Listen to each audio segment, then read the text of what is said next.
शुद्ध बीजा पोटी फळे रसाळ गोमटी मुखी अमृताची वाणी देह देहाचे कारणी सर्वांग निर्मळ चित्त दैसे गंगाजल तुका मने जाती ताप दर्शन विश्रांती विठ्ठल विठ्ठल विठ्ठल महायोग पीठे तटे भीमरध्यम वरम कुंडलिकाय दातुं मुलींद्रे समागत्य तिष्ठं तमानंद कंदम प्रब्रह्मलिंगम भजे पांडुरंगम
पावन झालो चराचरी विठ्ठल विठ्ठल विठ्ठल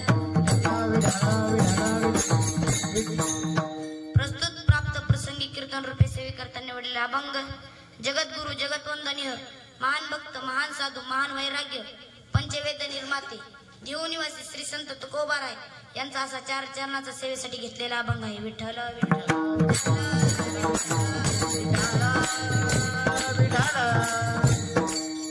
अभंगाला सुरू करण्यापूर्वी हलकासा पर्याय द्यायचा तो म्हणजे की मी ज्या संस्थेत शिकतो ती म्हणजे नाथब्रह्म बहुदेशी वारकरी शिक्षण संस्था व माझे गुरुवर्य भागवत महाराज फुके व इथे सर्व टाळकरी माळकरी गायनचार्य राम महाराज चिखली व यायला साधनार थोरवट आदित्य महाराज थोरवट व पक्वाचे वादक समीर महाराज जिरनट व सगळे टाळकऱ्याचे नतमस्तक होतो आणि सेवेला सुरुवात करतो विठ्ठल विठ्ठल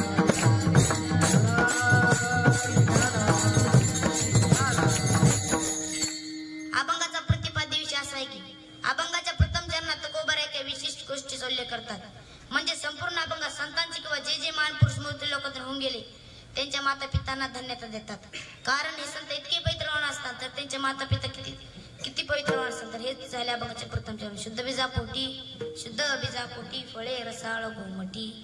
अभंगाच्या दुसऱ्या चरणात तुकोबाऱ्या म्हणतात, पवित्र आई वडिलांच्या पोटी जन्माला आलेले पुत्र किंवा कन्या कसे असतील तर त्यांच्या मुखातून सदैव देहाचे किंवा राष्ट्राच्या सेवेसाठी समर्पित करतात. हे झाले अभंगाचे दुसरे चरण.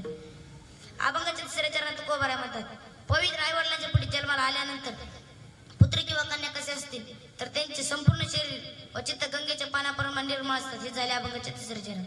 अभंगाच्या चौथ्या चरणात तुकोबाऱ्या म्हणतात, उभ्या महापुरुषांच्या नुसतं दर्शन मात्र स्वीकार नाही ठेवतात. हे झाले अभंगाचे चौथे चरण. सर्वांग निर्मळ चित्त देसे गंगा जल. आता अभंगाचा सरळ अर्थ झालाय. इथे बसल्यापैकी ज्यांना ज्यांना वाटत असं आपण झोपून घेऊ त्यांनी बिंदासपणे झोपा. तुम्ही जरी झोपले तर मी आहे झोपायला. विठ्ठल विठ्ठल.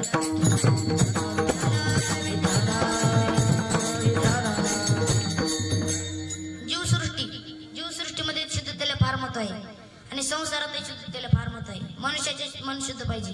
करुणिया शुद्ध मन नारायण सुमराव. करुणिया शुद्ध मन, करुणिया शुद्ध मन, करुणिया शुद्ध मन, करुणिया शुद्ध मन, करुणिया शुद्ध मन, करुणिया शुद्ध मन, करुणिया शुद्ध मन, करुणिया शुद्ध मन.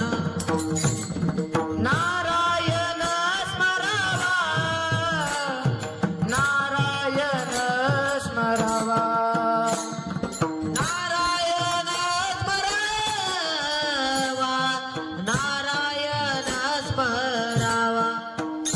ओ करुणिया शुद्ध मन, करुणिया शुद्ध मन, करुणिया शुद्ध मन, करुणिया शुद्ध मन.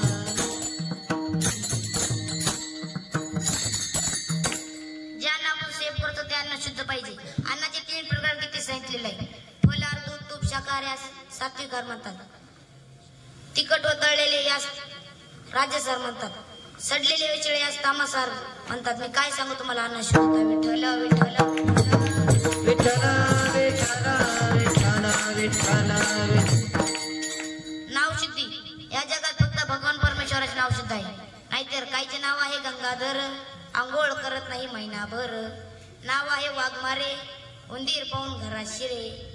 नाव आहे शांताबाई, अशी आमची शांताबाई कधी गप्पच बसत नाही. विठ्ठल विठ्ठल. विठ्ठल विठ्ठल विठ्ठल. म्हणून या जगात फक्त भगवान परमेश्वराचे नाव शुद्ध आहे. सुदामाच्या अंगी शुद्ध भावता म्हणून सुद्धा अनुग्रशवाने चालले. देश शुद्धी. ज्या ठिकाणी संतांची असते तिथे मुली जुगार मटका खेळत नाही. तो देश तो जिल्हा शुद्ध आहे. पवित्र ते कुळ पावन तो देश. पवित्र ते कुळ पावन तो देश. पवित्र ते कुळ पावन तो देश. ते कुळ पावन तो देश. पवित्र ते कुळ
मनाने, नाहीतर तुम्ही म्हणता मी केलं सरळ आता एकदा मी झालो श्रीमंत, असं नाही.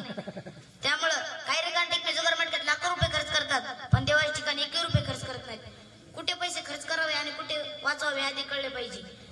मी तुम्हाला एक दृष्टांत सांगतो. एका खेडेगावात एक श्रीमंत माणूस राहत होता आणि त्याला शांतताही नव्हती.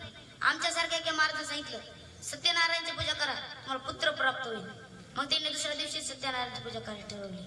ब्राह्मण भावाला बोलून घेतली, सर्व साहित्य घेतले. मग ब्राह्मण भावाने साहित्य मांडायला सुरुवात केली. मग ब्राह्मण भावाने तात्याला आवाज दिला, तात्या पूजेत एक नारळ कंबाडवलं. आता तात्या म्हणाले मला कसं म्हणला, तात्या म्हणा लोक एवढ्या खर्चात पडलो, पण नाही इला जाणता ते एका साहित्य करायला दुकान गेला. म्हणला कितला नारळ, दुकानदार म्हणला 20 रुपयाला. तात्या म्हणला काय कमी नाही काय, दुकानदार म्हणला कमी पाहिजे असेल तर तुम्हाला पुणे स्टेशनला जावं लागेल. तात्या पेमटी पकडून आला पुणे स्टेशनला. मग तात्या एका साईडच्याच मॉलमध्ये जातो, म्हणतो कितला नारळ, दुकानदार म्हणतो 15 रुपयाला. तात्या म्हणतो काय कमी नाही काय, दुकानदार म्हणतो कमी पाहिजे असेल तर तुम्हाला जालन्याला जावे लागेल. तात्या एसटी पकडून आला जालन्याला. जालन्याला तात्या एका साईडच्याच करून दुकान जातो, म्हणतो कितला नारळ, दुकानदार म्हणतो 10 रुपयाला. तात्या म्हणतो काय कमी नाही काय, दुकानदार म्हणतो कमी पाहिजे असेल तर तुम्हाला आखणीला जावं लागेल. तात्या आला आखणीला. तात्या एका साईडच्याच करून दुकान जातो, म्हणतो फुकटच नाही भेटणार का, तो म्हणतो मला फुकटच भेटेल, तुम्हाला कोकणाला जावं लागेल.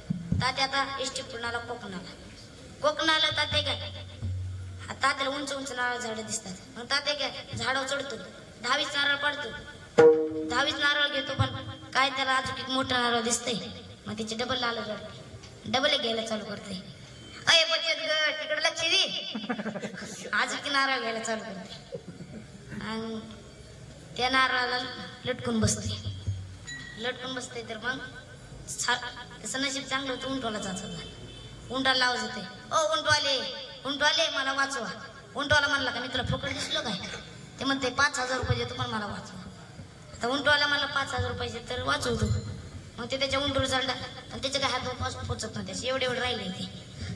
डबल ते म्हणतो मी तुम्हाला 5,000 रुपये देणार नाही. इतक्या जोरात उडी मारा की माझे पाय तुमच्या हातात आले पाहिजे, तुमचे पाय माझ्या हातात आले पाहिजे. मग तो उंटवाला एवढ्या जोरात उडी खातो की तात्याचे पाय उंटवाल्याच्या हातात येतात. मग उंट गाडी होता का ब्रेक दाबला की थांबला, ब्रेक सोडला की चालला नाही. मग आता ते ब्रेक त्याच्या वाटात निघला, आपलं ते उंट त्याच्या वाटात निघला, वाटात निघला. खालीच एक विहीर होती. मग ते दोघं 2 मिनिटांनी नारळ तुटून विहिरीत लटकले. त्या विहिरीत लटकले होते, त्या विहिरीत होता आगी मोवर आणि खाली होते नागोबा, वर होते आगोबा. ती गदगद झाली. आसमान सिगरेवर खजूर मॅटकी. वरी गेलो तर वाघोबा, खाली मध्ये अडकलो तर आगोबा आणि खाली गेलो तर नागोबा. विठ्ठल विठ्ठल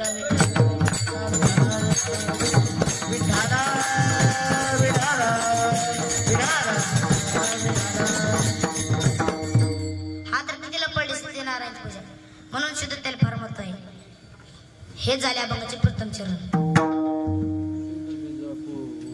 शुद्ध बेदा पोते शुद्ध बेदा पोते, शुद्ध बेदा पोते शुद्ध बेदा पोते, शुद्ध बेदा पोते,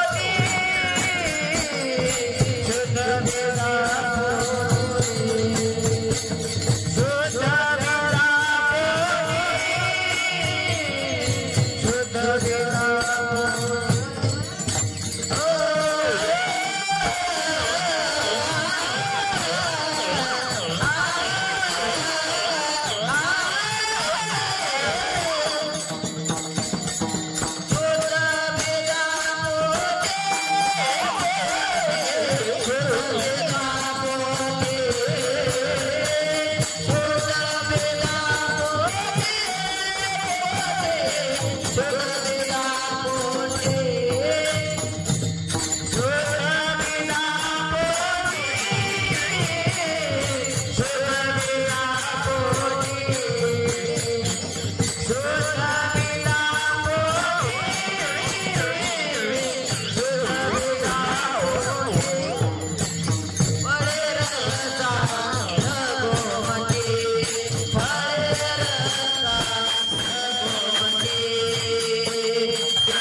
कोणचा वीर सम्राट.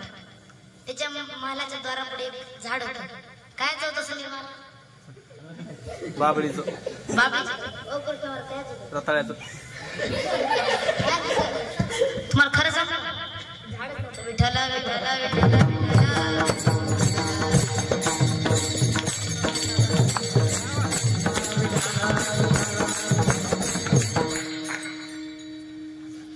आई वडिलांचे बघ, आई वडील वाईट मुले वाईट, आई वडील चांगले मुले चांगले, आई वडील वाईट मुले वाईट, आई वडील चांगले मुले चांगले. मी तुम्हाला एक दृष्टांत सांगतो. एका खेडेगावात गरीब कुटुंब राहत होतं आणि तो शेतकरी म्हणतो, जा रे चिम्या, सावकार काका पण 100 रुपये घेऊन ये. चिम्या जातो सावकार काका. तो हळूहळू रमत गमत रमत गमत जातो त्याचा. मग तो जातो आणि सावकार म्हणतो, सावकार काका, ओ सावकार काका. सावकार काका गेट उघडतो. म्हणतात, काय रे चिम्या? चिम्या म्हणतो, सावकार काका, मला माझ्या पप्पाने मला 100 रुपये मागितले. 100 रुपये मागितले. सावकार काका पण तो सावकार काल म्हणून जोरात जात असतो. सावकार काकाला राग येतो. सावकार काय 2 काना खाला असतात.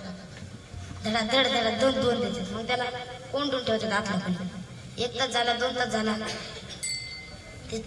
त्या शेतकऱ्याला चिंता पडते, काऊन नाही आला. त्याच्या 14 वर्षात मुलाला पटलं, जा रे बाळ्या, तुझ्या बारक्या बाळ घेऊन आणि सावकाराकडून 100 रुपये घेऊन ये. तो जातो आणि सावकार काकाला म्हणतो, सावकार काका, ओ सावकार काका. सावकार काका गेट उघडतात. बाळ्या पण त्याला बघून जोर जोरात असं लागतो. सावकार काका म्हणतो, काय झालं रे बाळ्या? बाळ्या म्हणतो, नंतर सांगतो. माझा बारका भाऊ तुमच्याकडे 100 रुपये गेला तर तू कुठे? सावकार काका म्हणतात, ठेवला हातल्याकडे. बाळ्या म्हणतो, का? तो म्हणतो, तुम्ही जर मेले तर तुम्हाला चौकटीच्या बाहेर नाही काढायचे. हे बाळ्या त्याच्या मागं ते म्हणते, सोपे, तुमचे बारीक बारीक तुकडे करायचे आणि तुम्हाला घराच्या बाहेर काढायचे. विठ्ठला विठ्ठला विठ्ठला.